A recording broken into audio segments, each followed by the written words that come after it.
오늘 본문 말씀을 가지고 건강한 교회를 위한 두 가지 원칙이라는 제목으로 함께 말씀을 나누겠습니다.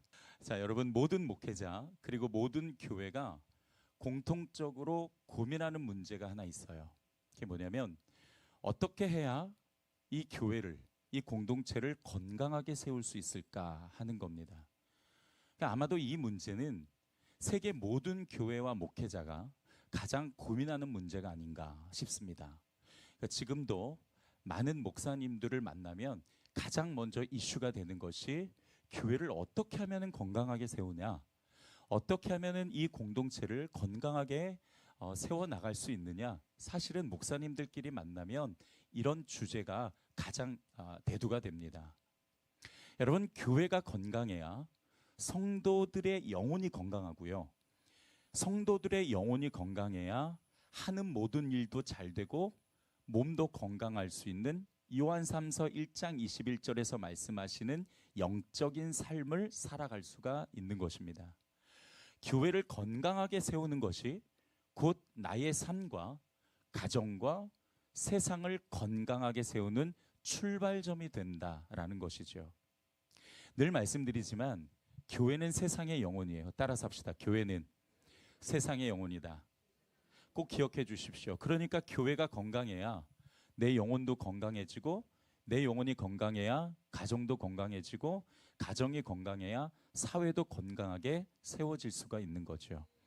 세상이 건강해지는 출발점, 그것은 바로 교회이고, 교회가 건강해야 세상도 건강해지는 법입니다.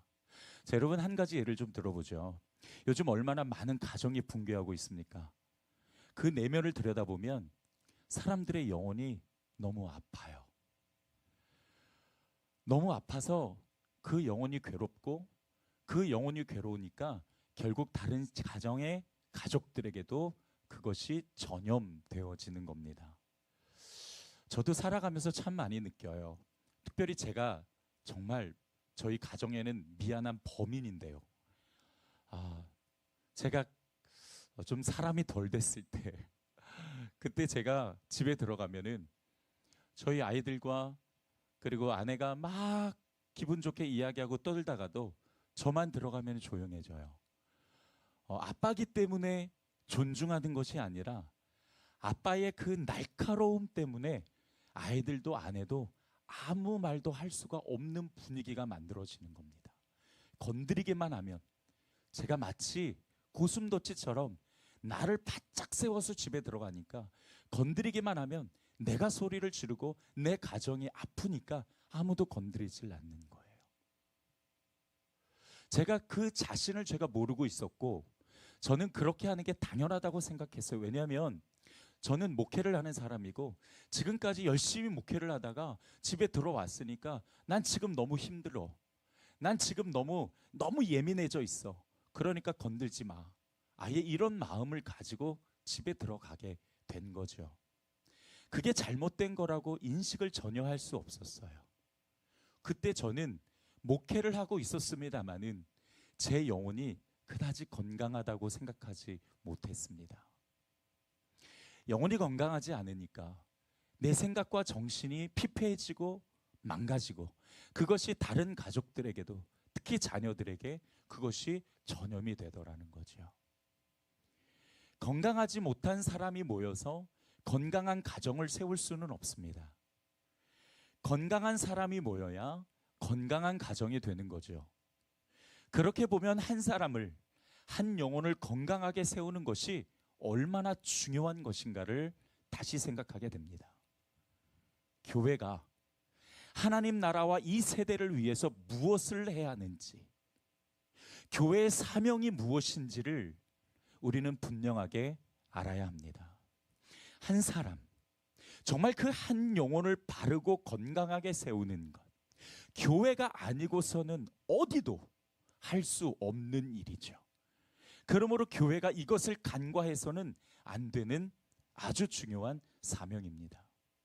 제가 늘 바라고 소망하는 것은 이겁니다. 우리 성도들의 영혼이, 한 사람 한 사람의 영혼이 건강해지는 것.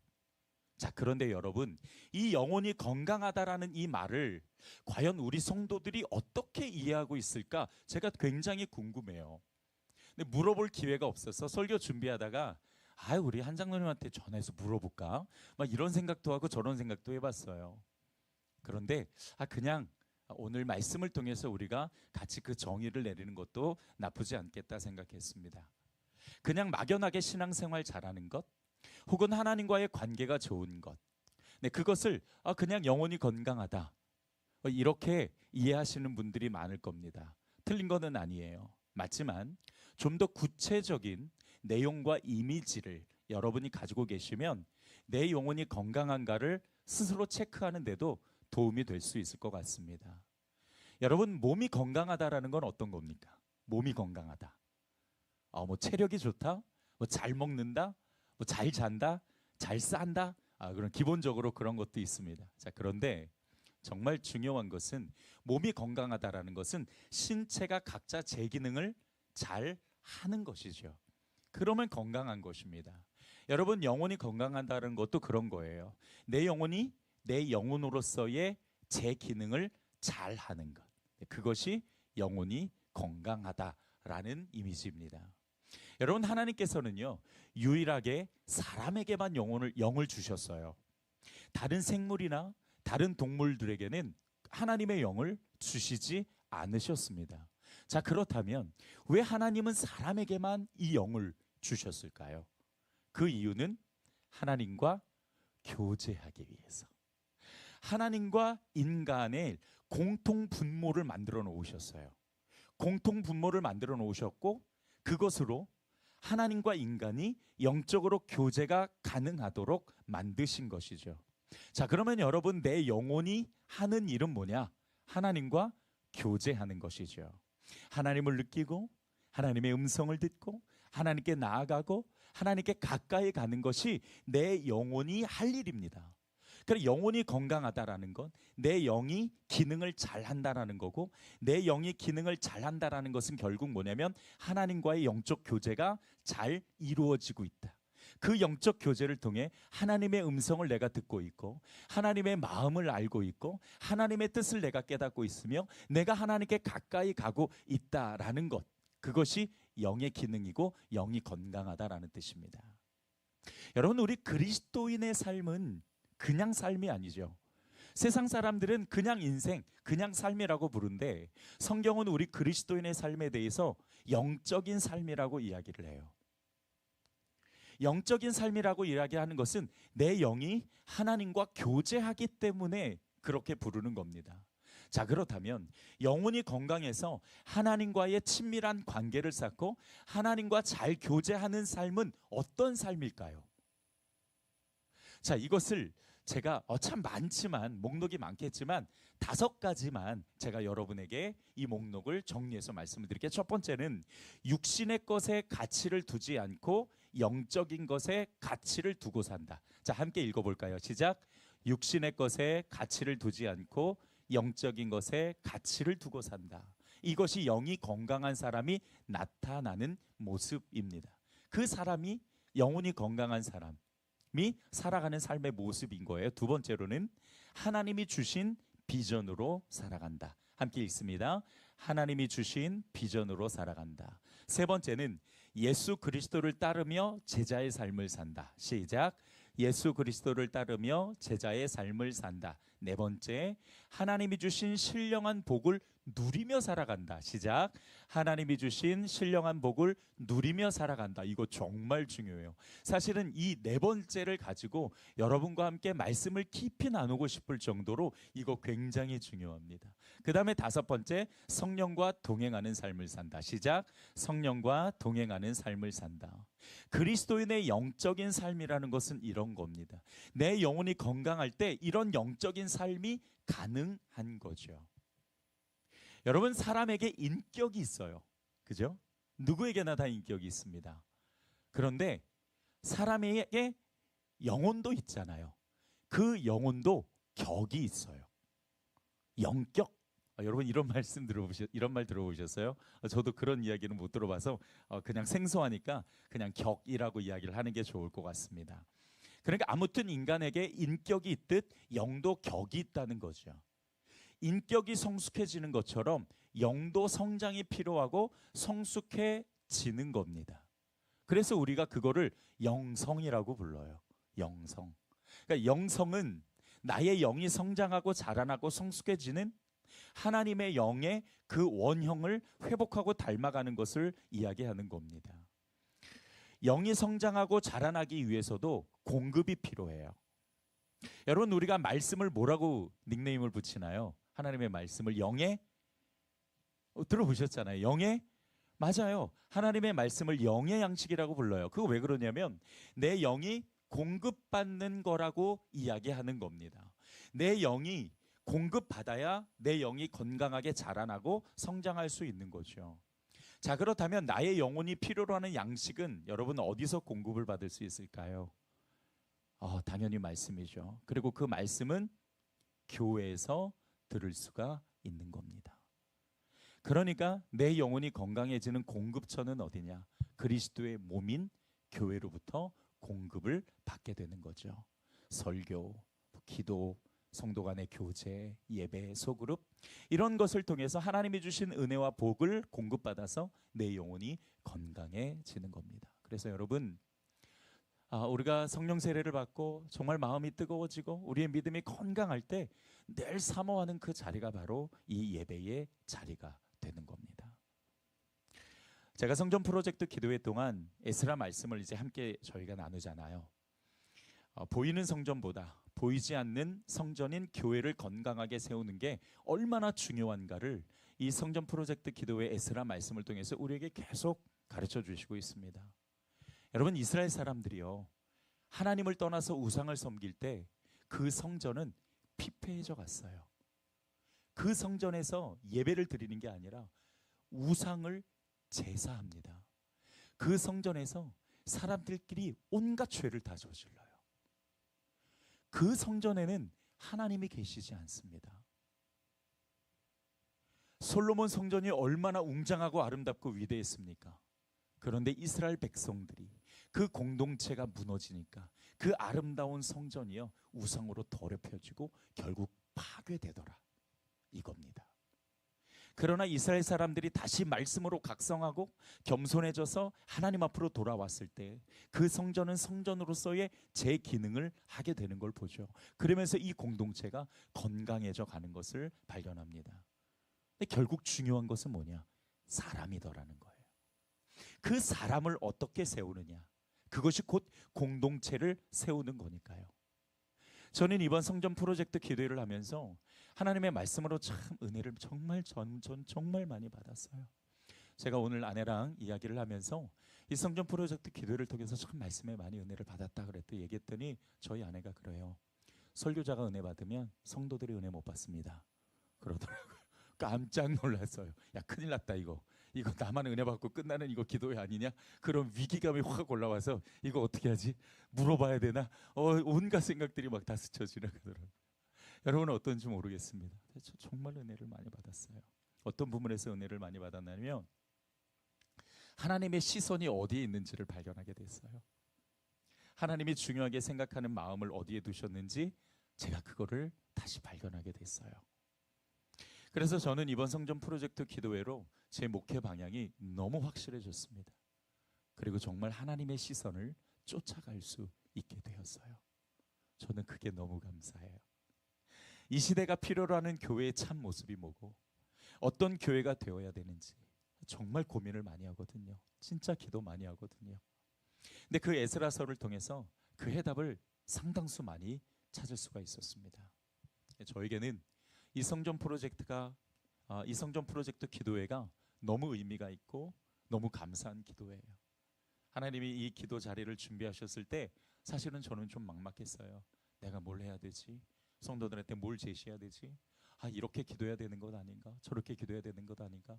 그런 많은 수많은 생각들이 참 스쳐 지나갔지만 그러나 한 가지 분명히 믿음이 있었는데 하나님께서 이 기도회를 통해서 우리에게 분명한 그 방향을 제시해 주시고 말씀해 주실 거라는 믿음이 있었거든요.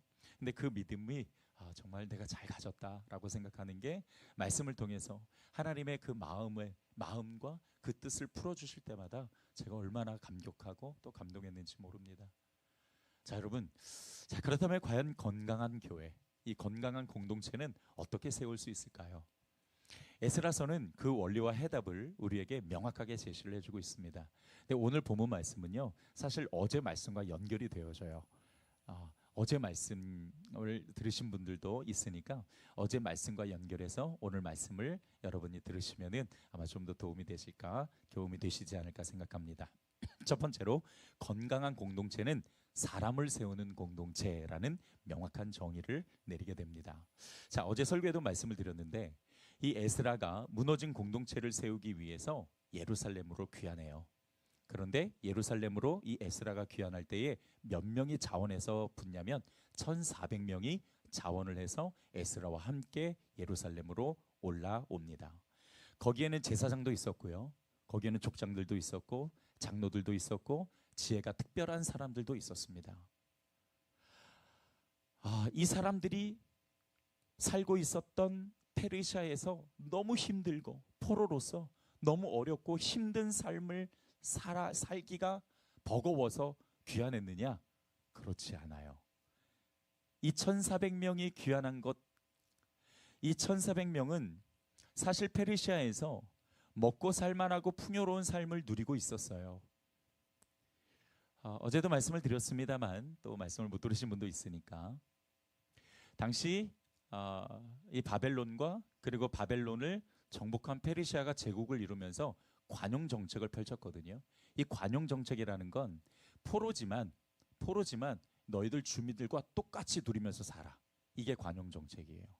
70년간 그들이 바벨론 또 페르시아에 살면서 이미 정착할 대로 정착했고 이미 그들은 넉넉한 삶으로, 더군다나 이 페르시아는 제국이니까 얼마나 부유했겠습니까, 나라가. 그러니까 굉장히 잘 살았을 거라고요. 어려움이 없이. 그 어려움이 없는 삶과 자신이 마련했던 그 터전을 다 버리고 올라온 사람들이 1400명이었습니다. 그들은 오직 하나, 에스라와 함께 하나님의 명령을, 부르심을 받아서 그 공동체를 살리겠다라는 일념 하나로 올라온 사람들이었어요. 말씀 묵상하면서 그런 궁금증이 생기더라고요. 도대체 이 사람들은 어디서 이런 동기를 얻었을까? 자기의 삶의 터전도 다 버리고 정말 그 공동체 하나 살리겠다라고, 그 일념 하나로 이 1400명은 도대체 어떤 동기를 가지고 예루살렘으로 귀환할 수 있었을까? 그게 너무 궁금했어요. 성경을 계속 읽고 찾는데 안 나와요. 성경은 그 동기가 무엇인지를 말하고 있지 않아요. 그런데 알겠더라고요. 그들이 얼마나 조국을 사랑하고 민족을 사랑하고 그 공동체를 사랑했는지, 하나님을 사랑하는 그 마음이 얼마나 컸는지 거기에 적혀져 있지 않더라도 알겠더라고요. 바벨론과 페르시아에 살던 이스라엘 사람들은 많았어요. 대부분 사람들이 다 포로로 끌려갔으니까. 근데 그 중에 2차로 귀환한 사람은 1400명. 굉장히 소수였죠. 여러분, 누군가는 하나님 나라를 위해서 자원하고 나서야 돼요. 나서지 않으면 누구도 공동체를 세울 수 없어요. 이 원칙이 너무나도 명확하게 우리에게 보여주고 있다는 것이죠. 하나님은요, 혼자 일하지 않으세요. 좀 혼자 하셨으면 좋겠는데 우리 되게 편할 거 아니에요. 우리는 뒤에서 박수 치면서 하나님 최고입니다 응원만 하고요. 하나님이 열심히 혼자 일하시면 너무 좋겠는데 하나님 그렇게 일하지 않으세요. 하나님은 사람을 통해서 일하시고 사람과 함께 일하시죠. 이게 하나님이 일하시는 방법입니다. 그리고 그 1400명은 바로 그 하나님의 콜링에 자원해서 함께 올라온 사람이었고 하나님께 쓰임받는 사람이었어요. 여러분, 20대 80 법칙이라는 그것을 알고 계시는지 모르겠어요. 20대 80 법칙은 뭐냐면 20명이 80명을 이끌어간다라는 거죠. 근데 저는 이거를 사실은 별로 신뢰하지 않았는데 점점 더 설득이 되더라고요. 어느 공동체든 이 법칙이 적용이 됩니다. 참 신기하게도요. 그러니까 이스라엘에게도 적용이 된 거예요. 모든 사람이 다 예루살렘으로 귀환해서 공동체를 세운 게 아니라 하나님을 위해서 자원해서 헌신한 1,400명만이 그 공동체를 세우러 올라왔던 겁니다. 여러분, 아무리 돈이 많고 아무리 성전이 멋있게 지어졌어도요, 결국 일할 사람이 없으면, 결국 예배할 사람이 없으면, 결국 하나님께서 기뻐하시는 한 사람이 없으면 결국 그 공동체는 세워질 수 없다라는 거죠. 이스라엘 사람들이 16년간 멈춰있던 공사를 재건해서 완성해 놓았어요. 근데 60년도 채 되지 않아서 또다시 성전이 무너질 위기가 닥쳤어요. 그게 7장에 나오잖아요. 6장과 7장의 그 공간은 58년이에요. 6장까지는 성전을 지어놓고 봉헌식을 드리면서 다들 기뻐하고 열광하고, 그런데 7장에서는 성전에 아무도 남아있지 않아요. 이럴 수가. 다 어디 갔을까? 결국 제사장과 레위 사람이 다 도망갈 정도로 성전의 기능이 무너졌던 거예요. 그래서 이 에스라가 제사장도 그리고 성전 기구를 다룰 레위 사람도 구석구석 찾아가지고 함께 올라왔던 겁니다. 여러분, 성전의 기능이 무너졌다라는 건, 제사장과 레위 사람이 다 도망갔다라는 건 이제 이스라엘 사람들의 신앙이, 영성이 무너졌다라는 뜻입니다. 성전만 지어놓으면 다 되는 줄 알았는데 아니더라는 거예요. 그래서 하나님이 에스라를 보내셔서 말씀 공동체로 세우셨던 겁니다. 여러분, 보이지 않는 교회가 건강하게 세워져야 보이는 성전도 유의미한 거예요. 누가 예배합니까? 하나님을 사모하고 하나님을 만나기 원하는 사람이 이 자리에 나와서 예배하는 거죠. 누가 교회를 세웁니까? 자원해서 순종하는 사람, 하나님께 쓰임받기를 기뻐하고 즐거워하는 사람이 공동체를 세우는 줄 믿으시기 바랍니다. 대형교회는요, 사람이 너무 많아요. 여러분들도 잘 아시잖아요. 여러분들의 모 교회가 큰 교회였으니까. 큰 교회는 인력과 재능이 충분해요. 하지만 작은 교회는 사람이 없어서 늘 힘들어요. 저는 그런 줄 알았어요. 그런데 저도 큰 교회에서 사역을 해봤죠. 큰 교회에서 제가 사역하던 교회가 부천에서 제일 큰 교회였으니까. 그 교회에서 사역하면서 너무 놀랐던 것은 뭐냐면, 결국 큰 교회나 작은 교회나 자원해서 헌신하는 자는 소수더라는 거죠. 그게 굉장히 사실은 저는 좀 충격이었습니다. 결국 그 작은 자들이 교회를 세워나가더라고요. 여러분, 건강한 공동체는 어떻게 세워질까? 자원하는, 순종하는 사람이 세우고, 결국 그 사람들로부터 영향을 받은 사람들이 또 세워지게 되는 거예요. 그러니까 저는 하나의 원칙이 있어요. 여러분 꼭 기억해 주셨으면 좋겠어요. 제가 이제 내년에도 이제 우리 부장들이나 팀장들이나 또 우리 사역자들한테 이제 그 사역에 대해서 물어볼 거예요. 물어볼 건데, 이제 계속 하실 수 있습니까? 목사님, 저는 못할 거예요. 이렇게 말씀하시는 분도 계실 거예요. 근데 저는 그런 분에게 집사님 안 돼요, 한 해 더 해주셔야 돼요, 이런 얘기 하지 않아요. 절대 하지 않아요. 왜냐하면 그분도 많이 기도하고 많이 생각해서 결정한 것이고, 또 그분이 없어도, 그리고 또 다른 그분에게, 그분이 열심히 1년 동안 사역하면서 영향받은 누군가가 또 세워질 거니까 저는 그 세움의 원칙을 항상 존중해요. 그래서 여러분, 혹시 이 자리에 우리 리더들이 계시다면 꼭 제가 부탁드리고 싶어요. 뭐냐면, 제가 여러분께 물었을 때 여러분이 저는 못할 거예요, 못할 것 같아요 라고 이제 저한테 만약에 대답하시잖아요. 그때 제가 아니에요, 집사님 꼭 해주세요 라고 얘기 안 했다고 삐지기 없기. 알았죠? 네, 저는 정말, 그러니까 제가 자존심이 상해서 묻지 않는 게 아니라 저한테 믿음이 있어요. 그런 믿음이. 이게 계속 선순환이 될 거라는 믿음이 있어요. 한 사람이 계속 똑같은 사역을 계속 해봐요. 그 사람은 성장할 수도 있고 오히려 퇴색할 수도 있어요. 그러나 또 다른 사람이 와서 그 자리를 채울 때는 또 그 하나님께서 그 사람을 통해 이루실 하나님의 원대한 비전이 이루어지는 것을 막고 있는 거니까. 그래서 저는요, 그런 것에 대해서 크게 걱정하지 않아요. 그리고 내년에 만약에 정말 그럴 일이 없겠지만 만약에 사역하는 분이 세 분밖에 없다. 그러면 그 세 분만 해당되는 기관, 사역 기관만 세울 거예요. 나머지는 안 세울 거예요. 그 하나님의 뜻이니까. 하나님이 일하시는 방법이에요. 그러면 그거 나머지 어떻게 하냐? 걱정 마세요. 제가 다 할 거예요. 할 수 있는 데까지 할 거예요. 신나게 할 것 같아요. 기쁨으로 할 것 같아요. 네, 저는 너무 감사해요. 그럼 그게 하나님의 원칙이고요. 그게 하나님께서 사람들을 사용하셔서 결국에서는 이 교회와 공동체를 하나님의 나라로 확장시키는 방법이거든요. 여러분, 결국 건강한 공동체는 뭐냐면 사람을 세우는 겁니다. 여기서 굉장히 중요한 원리가 하나 발견되죠. 그래서 교회는 뭐 하는 데냐? 따라서 합시다. 교회가 뭐 하는 데입니까? 따라서 따라서 하세요. 교회가 뭐 하는 데입니까? 네, 교회가 뭐 하는 데입니까? 라고 물으면 이렇게 대답해 주세요. 따라서 합시다. 사람을 세우는 곳입니다. 뭘로? 하나님의 사람으로. 하나님의 사람으로 세우는 곳이에요. 단순하고 간단한 이 원리를 우리가 결코 잊어서는 안 될 겁니다. 여러분, 우리 교회가 하나님의 기뻐하시는 이 세한 교회가 사람을 세우는 교회, 사람이 세워지는 교회가 될 수 있기를 주님의 이름으로 축복합니다. 마지막 두 번째로 건강한 공동체는요, 하나님만 의지하는 공동체예요. 제가 저 글자를 못 고쳤네요. 따라서 합시다. 건강한 공동체는 하나님만 의지하는 공동체다. 네, 제가 앉아 있어서 살살 하시는 거죠. 대답해서. 자, 죄송해요.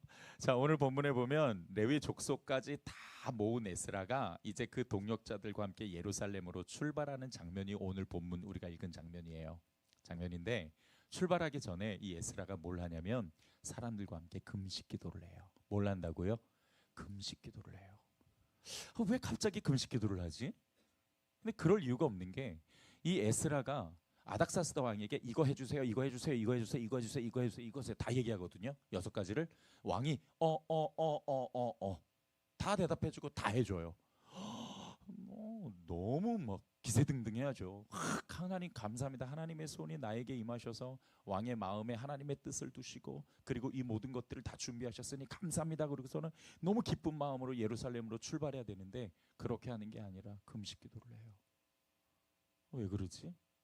그래서 쭉 찾아봤어요. 그랬더니 이유가 22절에 나와요. 자, 함께 봅시다. 우리 22절 여러분 같이 읽어주실 수 있을까요? 시작. 이는 우리가 전에 왕에게 아뢰기를 우리 하나님의 손은 자기를 찾는 모든 자에게 선을 베푸시고 자기를 배반하는 모든 자에게는 권능과 진노를 내리신다 하였으므로 길에서 적군을 막고 우리를 도울 보병과 마병을 왕에게 구하기를 부끄러워하였습니다. 무슨 뜻이냐면요, 이런 거예요. 예전에 에스라가 아닥사스다 왕에게 그런 이야기를 했던 거예요. 왕이시여, 우리가 믿는 하나님은 하나님을 믿고 의지하는 자에게 선을 베풀어 주시는 분입니다. 자기를 배반하고 다른 걸 의지하는 자에게는 진노를 베풀어 주시는 분입니다. 그렇게 이야기를 했던 적이 있었던 거예요. 떠나기 얼마 전에. 자, 그런데 이 에스라가 아닥사스다 왕에게 이제 자기들이 이제 1,400명 넘는 그 사람들이 이제 예루살렘으로 올라가는데 병사를 좀 붙여주셔서 우리를 좀 보호하게 해주세요라고 이야기를 한다면 이게 말이 앞뒤가 맞지 않는 거죠. 하나님을 의지하는 자에게 하나님은 지켜주시고 보호하신다라고 선을 베푸신다라고 능력을 베푸신다라고 단호하게 딱 선포해 놓고서는 우리 올라가는데 마병 좀 붙여주세요. 그러면 이게 너무 다른 거예요. 그래서 이 에스라가 마음을 딱 먹은 거예요. 원래 처음에는 아닥사스다 왕이 마병 붙여줄게, 보호병 붙여줄 테니까 너희들 예루살렘 올라가는 데까지 혹시 다른 공격들 있을 수 있으니까 붙여줄게 이렇게 이야기한 거예요, 아닥사스다 왕이. 그런데 에스라가 거절을 한 거죠. 그리고서는 하나님께서 친히 보호해달라고 금식 기도를 시작한 거예요. 자, 여러분, 여기서 우리는 굉장히 중요한 원리 하나를 발견해요. 건강한 공동체는 어떤 공동체나 사람이 힘이 있고 사람이 지혜가 있고 사람이 능력 있는 공동체가 건강한 공동체가 아니에요. 여러분, 하나님께서 능력이 부족하셔서 하나님이 쓰실 때 능력 있는 사람을 쓰실까요? 하나님이 돈이 없어서 사람을 쓰실 때 돈 많은 사람을 쓰실까요? 하나님이 정말 그 기적을 베푸실 수 없어가지고 재능 있는 사람을 사용하셔서 쓰실까요? 아니에요. 여러분, 사람은요 아무 능력 없어도 돼요. 이거 못해도 되고 저거 못해도 되고, 이거 어설프고 이거 어설퍼도 상관은 없어요. 다만 누구를 의지해라? 하나님을 의지해라. 하나님이 찾는 자는 누구냐? 하나님만 바라보고 의지하는 자예요. 왜? 이미 하나님이 다 가지셨는데 인간의 능력과 재능이 뭐가 필요하냐고요. 중요한 것은 이 공동체가 사람의 지혜와 사람의 방법과 사람의 방향으로 설정되고 만들어지는 공동체가 아니라 하나님을 의지해서 하나님이 일하시고 하나님이 역사하시는 공동체가 되는 것이 가장 능력 있는 공동체가 되는 줄 믿으시기 바랍니다. 목사님 당연하죠. 당연한 얘기를 뭘 그렇게 거창하게 하세요 라고 생각하실지 모르겠어요. 그런데 보세요. 막상 하나님을 의지한다고 하면서 하나님이 보호하시고 함께 하시는 교회라고 말하면서도 중요한 건 사람이 다 결정하잖아요. 하나님께 결정권을 드리고 의지하면서 이끄시는 대로 순종하고 따라가는 게 아니라 상황과 여건에 따라서 인간적으로 판단하고 결정해서 그렇게 이끌어가지 않습니까? 여러분, 그런 교회가 정말 많아요. 앞뒤가 안 맞는 거예요. 지금 에스라가 이야기하는 것처럼 앞뒤가 안 맞는 거예요. 앞뒤를 맞춰야죠. 어떻게 맞춰요? 기도해야죠. 여러분, 교회의 주인이신 교회의 주인이 예수님이시고 교회를 이끌어 가시는 분이 성령님이라면 모든 결정을 누구에게 맡겨드려야 돼요? 하나님께 맡겨드리는 게 당연한 거잖아요. 그래서 우리가 기도부터 시작하는 거예요. 맡기는 게 그게 기도니까요. 그래서 우리가 아무것도 없이 성전 이전에 대한 또는 어떤 다른 인테리어에 대한 그런 여러 가지 사람이 생각할 수 있는 많은 것들도 있지만 그냥 그런 것들을 다 차치하고 우리가 그냥 아무것도 없이 먼저 기도부터 하는 것이 뭐냐? 결국 공동체는 사람이 세워가지만 이 공동체를 이끌어 가시는 주인은 하나님이셔야 하기 때문에 그냥 무조건 다 놓고 기도부터 시작을 하는 거예요. 사람의 생각과 능력으로 이끌어가는 것이 아니라 말씀과 성령이 이끌어 가실 수 있도록 우리가 순종하면서 가기 위해서 우리 이렇게 기도하고 있는 줄 믿습니다. 그래서 저는요, 여러분 참 멋있어요.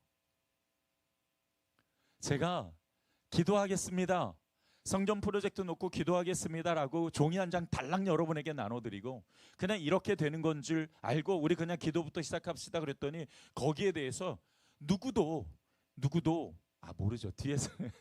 뒤에서는 어떻게 말씀하고 생각하실지 저는 모르겠습니다만은, 그러나 제가 볼 때 여러분은 그냥 믿고 쫓아오시고 그 기도의 자리로 오셔서 기도하시는 것이 저는 너무 감동스러웠고 저는 여러분이 너무 멋있었어요. 정말 보석보다 귀하신 분들이 여기 다 계시는구나. 종종 성도님들이 물으세요. 목사님, 이거 기도하는 거 우리 이전하려고 기도하는 건 아니에요? 이거 어떻게 기도하는 거예요? 이렇게 물으시는 분도 계세요. 근데 제가 최선을 다해서 제가 아는 데까지 말씀을 드렸거든요. 그 부분에 대해서 너무 이렇게 마음을 딱 받아주시고 그리고 제가 볼 때 제 그 이야기로 납득이 안 되셨을 것 같아요. 설명이 다 안 되셨을 것 같은데 그냥 함께 기도해 주시더라고요. 저 그분 너무 감사해요. 정말 감사해요. 근데 저도 말씀드릴 수 있을 만한 게 없는 게, 일단은 우리가 하나님이 이 교회의 주인이라고 인정하는 공동체라면 당연히 그분이 어떻게 가실 거고 그분이 무엇을 하실 건지 우리가 묻는 게 순서라고 생각했어요. 우리가 필요에 의해서 시작하지만 그러나 이 기도회를 준비하시는 이는 하나님이시고 이 기도를 통해서 말씀하시고 역사하시고 또 우리에게 원하시는 것이 무엇인지를 저는 분명히 가르쳐 주실 거라고 믿었거든요. 그리고 에스라서를 말씀을 연구하고 여러분과 함께 나누면서 하나님의 시각이 어디에 있는 거구나를 너무 분명하게 깨닫고 알게 되는 거예요. 너무 감사하더라고요. 여러분, 교회는 하나님 겁니다. 인간의 생각과 지혜로 할 수 없어요. 그렇게 해서 잘 될 것 같으면 얼마나 좋겠어요. 근데 그게 안 되더라. 그거를 우리에게 아니 우리가 참 많이 경험하죠. 여러분 혹시 저의 이런 말이 타당하지 않다고 생각하십니까? 어쩌면은 아직 우리가 영적이지 못한 것 아닌가 이런 생각도 들 수 있습니다. 교회는 이익 단체가 아닙니다. 세속적으로 변질되어가는 교회를 바라보며 우리는 가슴 아파하잖아요. 그런데 막상 우리가 하나님이 역사하셔야 될 그 자리에 우리가 차지하고 우리가 먼저 앞장서 간다면 여러분 성령님이 이끄시는 교회는 어떻게 되는 거예요? 주님이 주인 되신 교회는 어떻게 만들어 가야 되는 거예요? 그러면 하나님이 마음을 주시고 하나님께서 반드시 그 계획을 우리에게 오픈하셔서 하나님이 끌어가실 줄 믿습니다. 환경을 통해서 말씀하실 거고 기도 가운데 여러분에게 주시는 하나님의 마음과 성령께서 여러분에게 주시는 귀한 감동을 통해서 하나님이 보시는 곳이 어디고 하나님이 지시하시는 그 방향이 어딘지를 분명히 알게 될 거예요. 물론 기도에 안 나오시는 분도 있죠. 그런 분은 어떻게 하죠? 괜찮아요. 기도하시는 분에 의해서 영향을 받게 될 거고 우리가 우리만 기도하는 것이 아니라 우리 교회를 위해서 기도하잖아요. 그러니까 설사 기도하지 못하시는 분까지도 하나님께서는 반드시 하나님의 마음을 담지해 주실 줄 믿습니다. 하나님의 음성을 들을 수 있는 교회, 성령이 이끄시고 하나님이 일하시는 교회, 여러분 우리가 그런 교회가 되기 위해서 기도하는 거죠. 그래서 기도부터 시작한 겁니다. 이게 정답이니까요. 말씀을 정리하겠습니다. 공동체는 하나님을 위해 자원함으로 헌신하는 사람들이 세워져 가는 거죠. 결국 교회가 해야 될 것은 그런 사람을 세워가는 겁니다. 어렵죠. 여러분 사람 세우는 게요 쉬운 일이 아니에요. 사람 한 사람이 변화되어지고 한 사람이 하나님의 말씀에 관점을 갖는다라는 게 정말 쉽지 않은 일이에요. 그런데도 우리가 이 일을 포기할 수 없는 거는 바로 그 변화된 한 사람이 하나님의 관점을 가진 그 한 사람이 교회에 놀라운 영향력을 끼칠 수 있기 때문이죠. 여러분 그게 여러분일 수 있고 또 나중에 여러분이 될 수도 있다라고 저는 생각이 들어요. 저는 우리 교회가 멋있는 교회가 됐으면 좋겠어요.